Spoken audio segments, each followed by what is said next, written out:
नमस्कार दोस्तों, स्वागत है आपका कवरनॉमिक्स में। उम्मीद करता हूँ आप सभी कुशल मंगल होंगे।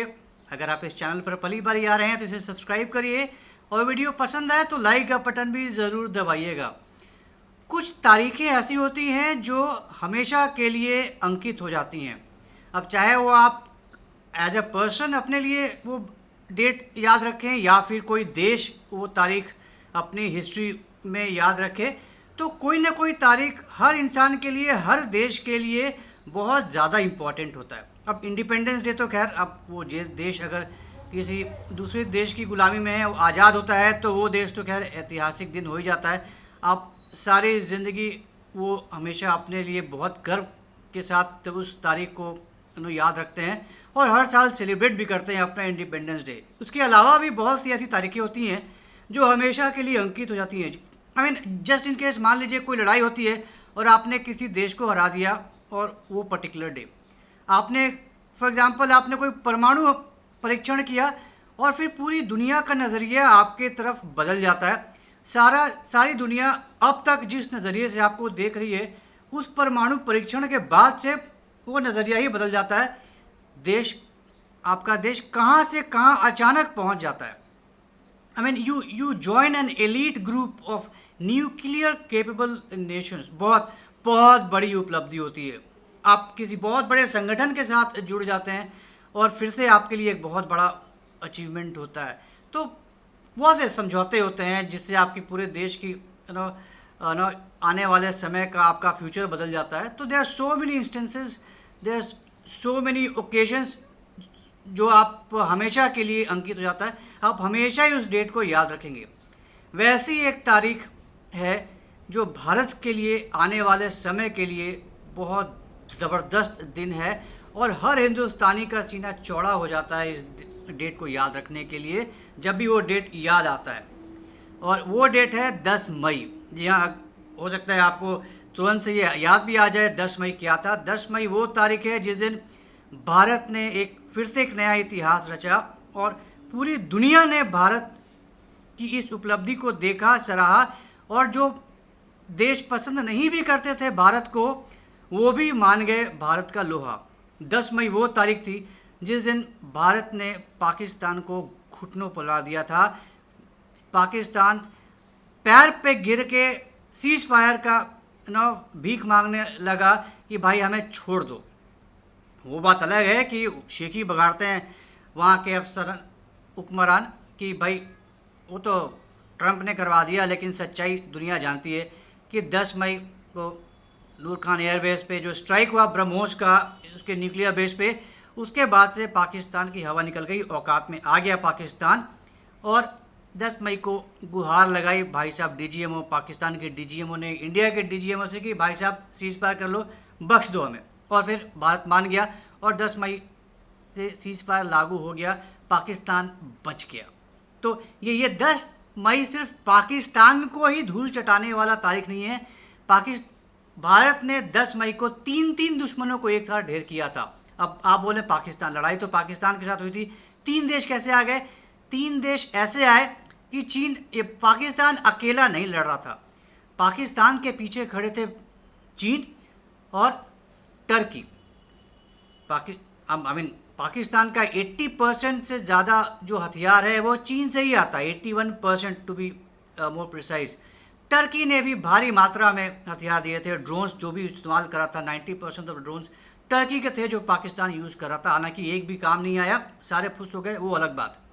तो भारत ने एक साथ 10 मई को पाकिस्तान, चीन और टर्की तीनों को हराया था, तीनों को शिकस्त दी थी। और ये भारत के लिए बहुत बड़ी अचीवमेंट थी, बहुत बड़ी बात थी। और ये सुनहरे अक्षरों में लिखा जाएगा। भारत का ये एक सुनहरा अध्याय लिखा गया 10 मई को। ये आप जितनी बारी भी डिस्कस करें, हर बार एक नया उसमें अध्याय जुड़ता है, हर बार एक नई चीज़ निकल के आती है। और इसके अलावा ये भी बात निकल कर आई थी कि चीन पाकिस्तान को रियल टाइम अपडेट्स दे रहा था कि इंडिया में क्या हो रहा है, क्या उनकी मूवमेंट्स हो रही हैं, कौन सी आर्टरी कहाँ जा रही है, कौन सी तैयारी हो रही है। और चीन ने पाकिस्तान को ये बताया था कि बेटा एक बहुत बहुत भयानक और बहुत ही तगड़ी तैयारी कर रहा है इंडिया पाकिस्तान पे हमला करने के लिए। और इंडिया ने अगर ये कर दिया माफ़ कीजिए, तो पाकिस्तान साफ़ हो जाएगा। पाकिस्तान साफ़ हो जाएगा। बहुत ज़बरदस्त और बहुत बड़े हमले की तैयारी कर रहा है इंडिया। सो कुछ करो, कुछ जुगाड़ करो, सीज़ फायर करवाओ, नहीं तो ख़त्म हो जाओगे। Based on this intelligence report Pakistan ने इंडिया से गुहार लगाई थी सीज़ फायर की। तो ये भी एक बहुत बड़ी बात है। इंडिया के साथ कौन था इंडिया के साथ? किसने सपोर्ट किया था इंडिया को? यहाँ तो बोलने वाले भी नहीं थे कि जो पाकिस्तान ने किया वो गलत किया, इंडिया जो कर रहा है वो सही कर रहा है। सिर्फ इजराइल ने ही ये आवाज़ उठाई थी कि ठीक है ठोको। अमेरिका, सो कॉल्ड फ्रेंड, 3 दिन तक तो बोलता रहा जी हमें तो ठीक है, जो इंडिया कर रहा है, हमें उससे कोई लेना देना नहीं है।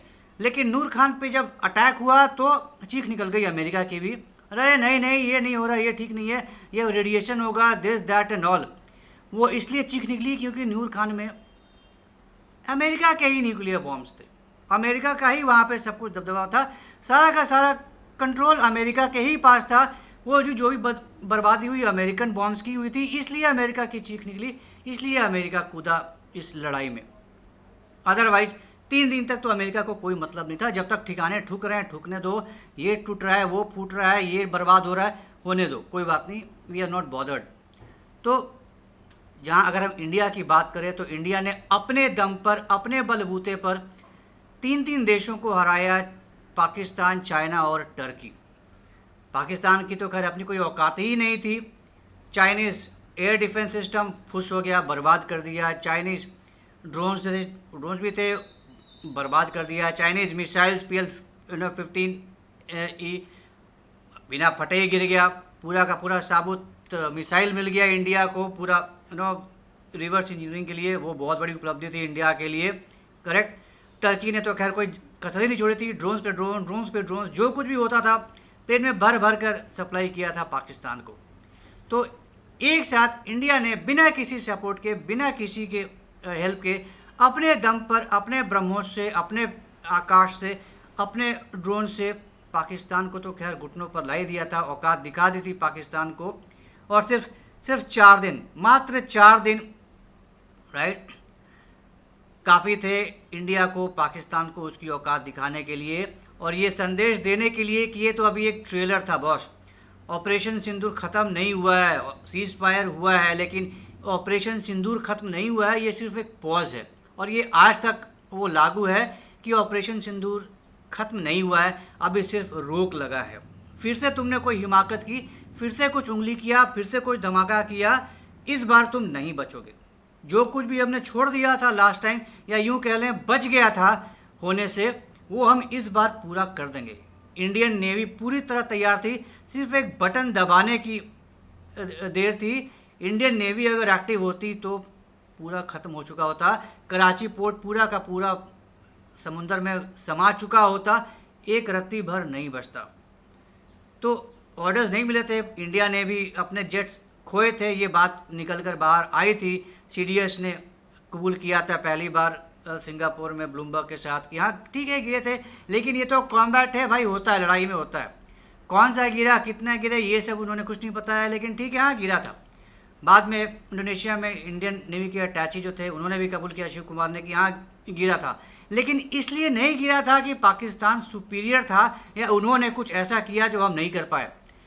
इंडियन जेट्स इसलिए गिरे थे बिकॉज ऑफ पॉलिटिकल कंस्ट्रेंट्स। उन्होंने ये वर्ड यूज़ किया था, पॉलिटिकल कंस्ट्रेंट, मतलब पॉलिटिकल कंस्ट्रेंट की वजह से कि आपको कोई इस लेशन पे अटैक नहीं करना है इंडियन एयरफोर्स को, इस वजह से प्रॉपर स्टेप्स नहीं ले पाया इंडियन एयरफोर्स।